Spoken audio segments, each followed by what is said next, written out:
Бүгін елдің 943 нысаналы мектептерін дамыту бойынша мектептегі білім беру сапасының менеджменті стратегиядан тәжірибеге атты нысаналы мектеп басшыларына арналған семинар Әлихан Бөкейхан атындағы нөмір 25-ші жалпы орта білім беретін мектебінде жалғасын тауып, біртұтас тәрбие бағдарламасын талқылауға арналып отыр. Бұл күнгі іс-шара аясында мектептің тәрбие жүйесі мен пән мұғалімдерінің құндылықтарды оқыту үдерісінде қалай жүзеге асыратынын көрсету үшін ашық сабақтар өткізілуде. Сонымен қатар білім беру ұйымының тәрбие бөлімі өздерінің жұмыс тәжірибесін таныстырып бөлісуде. Семинарға келген қатысушылардың өз қоржындарына пайдалы және құнды ақпараттар алатынына сеніміміз мол.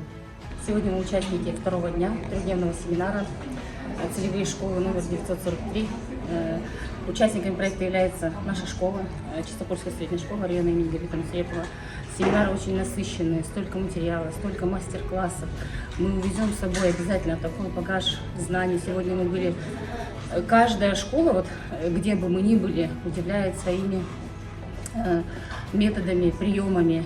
Сейчас мы находимся в школе номер 25 города Петропавловска, где нам показали, как интегрировать программу «Біртұтас тәрбие», программу воспитательной работы в рамках учебно-образовательного процесса. Взяли для себя очень много приемов, методов, которыми обязательно будем пользоваться у себя и обязательно об этом расскажем по нашему району.